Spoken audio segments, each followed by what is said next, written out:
Sini padodona some of bisa me say kwan ben so na befa so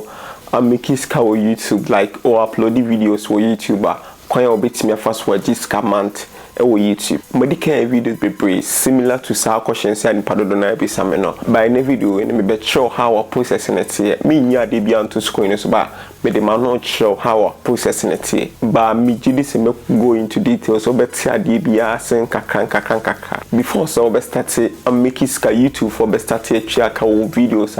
we upload the go on my platform so before so be sad you know open create YouTube channel very simple to me with my creating a phone so laptop with the video we better comment section me pin how I bet me first create YouTube channel within be 1 minute quite bet me first create into what create YouTube channel now you know na afi we try videos so be upload the videos but that time we na ni padodona ba me den ebu no into upload the video now they will title about the description what church description media gum now upload the video no but because of say ni padodona and subscriber channel ni padodona anymore into upload the video into first time no or share links you know or copy link you know please we na man for ba no mo be hwe no mo subscribe no mo ba no mo be hwe nti o subscribe no o mo subscribe means o mo your followers nti we upload the video be at what say be wa ko Facebook no be follow no no once we upload the post be wa obetimi ahu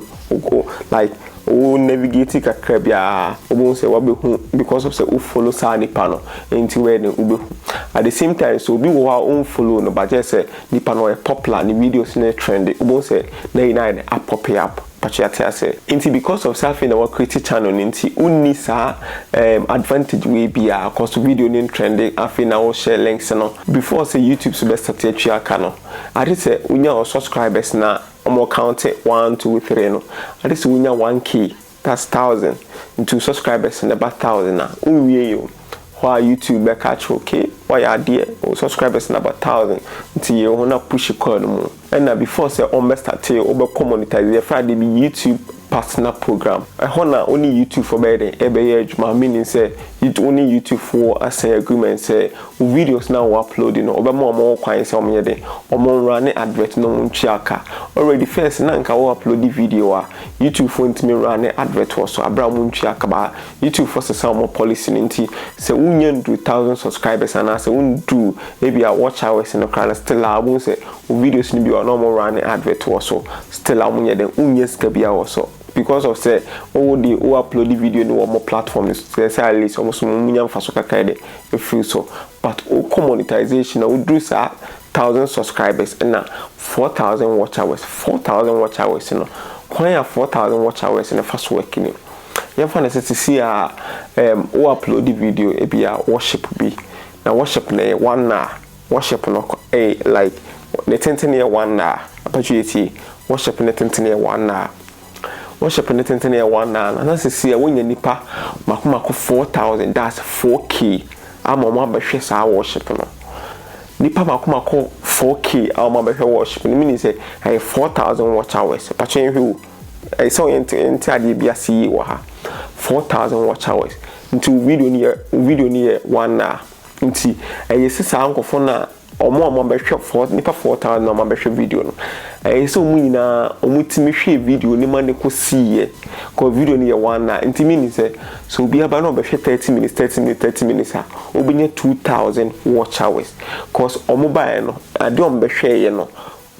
watch hours so yati ase nti 1 hour video ni o upload video ni 10 say 1 hour nti mean so video ni 3 minutes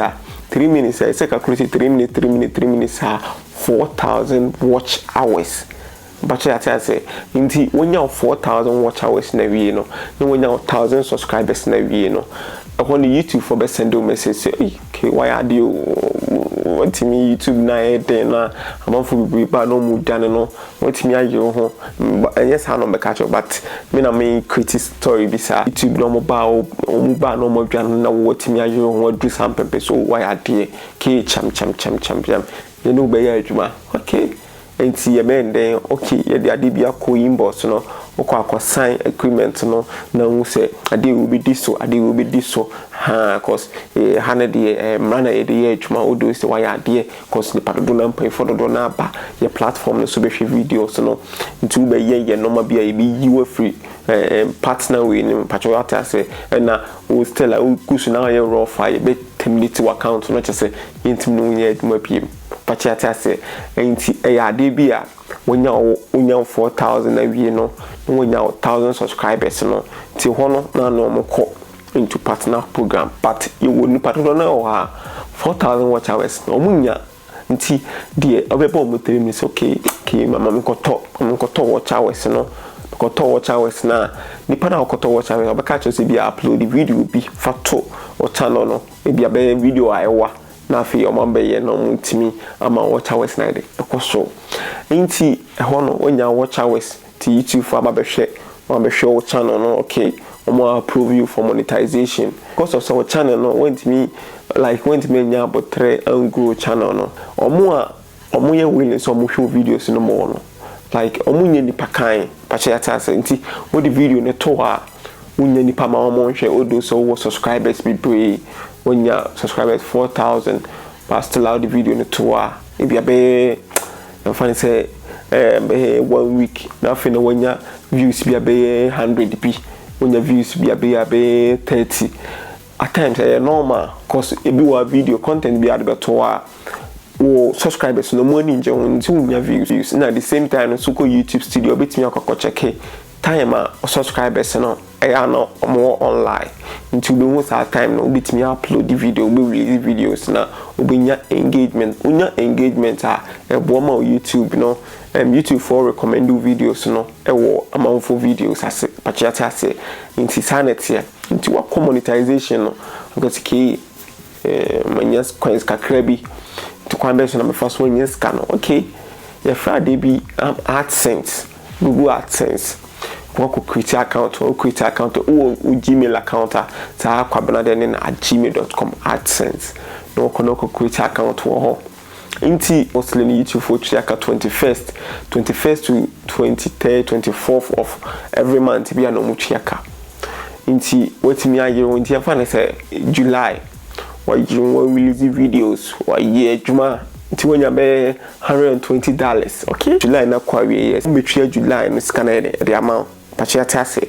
inti video ba chon tase a obetimi abon bi because me we de me hwebuku bi me na me de ma dream hu how step na tie no na me ka cho inti o betwe July ska so July no we July adwuma kama inti o betwe amount kwan ya be fa so aye ni inti because of say one link because o create AdSense o mama connect area ma YouTube studio no the connection easy we do some pepe so na one kasa obo at the same time so me video about step by step make sure but and yet then what's a YouTuber or make sure we pray or make sure we say very simple within click now call baby inti what connect area why we July ejuma YouTube for or enton pa ho se bia yenyes kana ma wonti next month no ebetwa ma me start by YouTube mo twamka menya hu bi sada at the same time so me so bi ka bi sada tie dem krana we arrange no mo demand dey dem ko betwa ma pa cha say edu yesi next month we say edu 9th and 8th na July sika no omo pushi e dey about AdSense nim omo push free YouTube studio no and they about AdSense cause ka unya no na reflect what AdSense nim to says can them start so 21st no until do 21st na mo calculate tax in the US for tax no more TFM then boom cause I want na one link to bank no ko be create bank account we omo ntwa for PayPal no kase Ghana nka PayPal ho nti we dey mint omo ntwa for bank straight okwa on the YouTube omo ntwa scanner omo process payments na omo send you email like or AdSense omo send you make we can ya twa nti no share no mu be 5 days time on sabe kan scanner me nyan hu so mo process me start your mama mi scanner me nyan hu say 5 days no maka no atwam ana say 5 days no kwadru acha bia be 2 days bi wo kra 1 day na acha bia be 4 hours 5 hours bit I reflecting as can I about beto o bank NMT wo ATM a quick now bit me akono akọ yi 100 Ghana be because na the year 1 2 1 but you how process net here when fans watch and want to go ni say so going to to and still ano upload the video amount for me because of say o channel na amount for nim no okoto na o de ye nti so okoto views ni we no na say o channel na about keka say sika na bekoto way no e bia be 2000 na say bia be 2005 no for say sika na bra me na yenhu ha obetimi fa so hye na o channel na o hwe na me hwe na o channel na ye very good then nyina ye 2000 na fi ye di say sika na o de ko ka de kwakoto no ni na kwakoboa amanfo mo mu hia say sika ni bi no yes me na mo promote channel na once bia man say wonya 4000 watch hours na say wonya 1000 subscribers na chese wa fa na say wa boka but still no aba channel we so kwa da amanfo do na be hu nti wa be check out videos how ye de hwe na wo ya ju sika na de na kwakobo amanfo nti mi gidi say mebo ama nyina yakoye ni cause we no mind step by step and shasene die shasene the YouTube videos na ni nye fekra na fa sa sanity sana so utimi videos na ni nye fa obu se o kona o YouTube no betimi anya more subscribers na obu se o YouTube no like o channel na successful no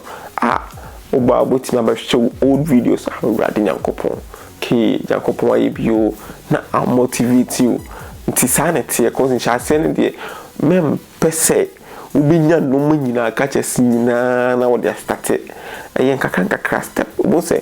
no start cause the last way me video bi buy me ko yi me previous video bi buy video na me use microphone po me first video na me ye no na me use microphone po but me timi ma na me kom ha nyina aye ko satana fina ma bi business bi but still na YouTube no kwa me fa so adwen ba me tinma me ye ne later dey meka achem wo channel we so kwa ya metimi fa so trans say no meka achem me video bi special video bi ababe ka achem nti sanity nti ja sene de ontimi nkase o mpese menya no mani kakra step by step wo say o le ko hwe me first video na me release ye no kwa ko hu na obehwe video a hwe se ki